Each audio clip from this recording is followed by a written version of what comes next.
கிறிஸ்துவுக்குள் பிரியமான தேவனுடைய பிள்ளைகளே, இந்த நாளின் காலை நேரத்தில் இயேசுவின் நாமத்தினால் உங்களை அன்போடு வாழ்த்துகிறேன். தேவனுடைய கரம் இந்த நாளிலே உங்களோடு கூட இருப்பதாக. இன்றைய ஜீவ வார்த்தையாக ஆதியாகமம் புத்தகம் 18வது அதிகாரம் வசனம் 14 வாசிக்கிறேன். நன்றாய் கவனிங்கள். கர்த்தரால் ஆகாத காரியம் உண்டோ? உற்பவ காலகட்டத்தில் உன்னிடத்திற்கு திரும்ப வருவேன், அப்பொழுது சாராளுக்கு ஒரு குமாரன் இருப்பான் என்றார். எனக்கு அன்பான தேவனுடைய பிள்ளைகளே, ஒரு அருமையான ஜீவ வார்த்தையை நாம் வாசிக்க கேட்டோம். கர்த்தரால் ஆகாத காரியம் ஒன்று உண்டோ? நம்முடைய வாழ்க்கையில் முடியாது என்று நாம் நினைக்கும் பொழுது தேவன் சொல்கிறார், இது என்னால் முடியும் என்று சொல்கிறார். வேதம் சொல்கிறது, இது கர்த்தரால் முடியும்.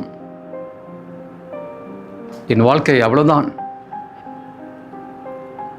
என்று நினைப்போமானால் இல்லை, தேவனால் எல்லாம் கூடும் என்று வேதம் சொல்கிறது. பெரியமான தேவனுடைய பிள்ளைகளை சிந்தித்து பாருங்கள். ஆபிரகாம் முதிர் வயதுள்ளவன், கிழவன். அவருடைய மனைவி சாராள் கிழவி. நான் திரும்ப வருவேன், உனக்கு ஒரு குழந்தை இருக்கும் என்று சொல்லும் பொழுது, இந்த வார்த்தை கேட்கும் பொழுது சாராள் நைக்கிறாள். என் ஆண்டவன் கிழவன், முதிர் வயது உள்ளவன், நான் கிழவி, எனக்கு பிள்ளை பிறக்குமோ என்று சொல்கிறாள்.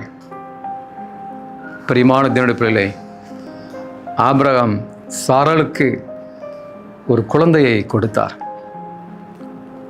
அவரால் முடியாத காரியம் ஒன்றும் இந்த உலகத்திலே கிடையாது. மருத்துவர் சொல்லியிருக்கலாம், உங்களுக்கு குழந்தை பிறக்க வாய்ப்பில்லை என்று சொல்லியிருக்கலாம். யாராவது அப்படிப்பட்ட ஒரு சூழ்நிலையில் இருக்கின்றீர்களா? கர்த்தரை நம்புங்கள், கர்த்தரிடத்தில் கேளுங்கள். ஆபிரகாம் சாராள் கிழவன் கிழவிக்கு ஒரு குழந்தை கொடுத்த ஆண்டவர் உங்களுக்கு கொடுக்க முடியாதா? நிச்சயமாய் அவரால் முடியும். அவரால் முடியாத காரியம் ஒன்றுமில்லை. பிரியமானவர்களே, மரித்து போன லாசரு தேவன் உயிரோடு எழுப்பினார். ஆண்டவராகிய இயேசு கிறிஸ்து அவனை உயிரோடு எழுப்பினார். அவருடைய சகோதரி கலங்கினார்கள், தவித்தார்கள். என் சகோதரன் இறந்து விட்டானே என்று கலங்கி கொண்டிருந்தார்கள். இயேசுவே, நீங்க அந்நேரம் இருந்திருந்தால் என் சகோதரனை காப்பாற்றியிருக்கலாமே என்று கலங்கினார்கள். இயேசு வந்தார், கல்லை புரட்டி போடலாம் என்று சொன்னார். கல் புரட்டி போடப்பட்டது. லாசருவே, நீ வெளியே வா என்று சொன்னார்.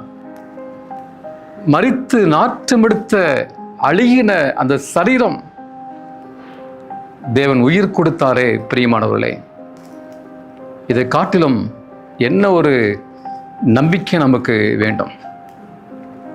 அவரால் முடியாத காரியம் ஒன்றுமில்லை. பிரியமானவர்களே, இயேசு கிறிஸ்து மரித்து உயிரோடு எழுந்தாரே, இன்றைக்கும் நமக்காக வாழ்ந்து கொண்டிருக்கின்றாரே.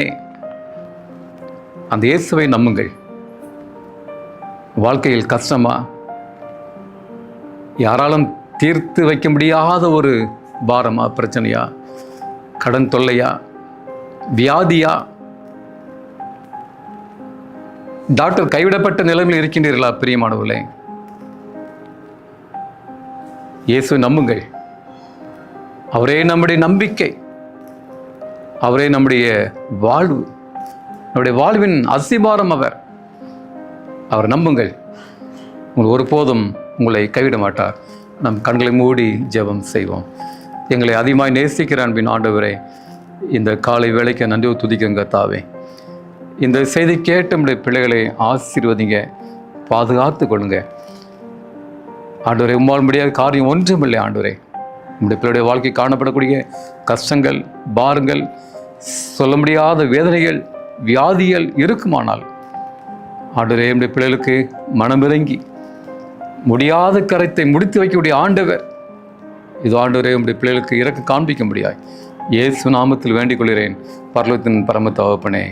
ஆமேன், ஆமேன். கர்த்தருடைய ஆசீர்வாதம் உங்களோடு கூட இருப்பதாக. ஆமேன்.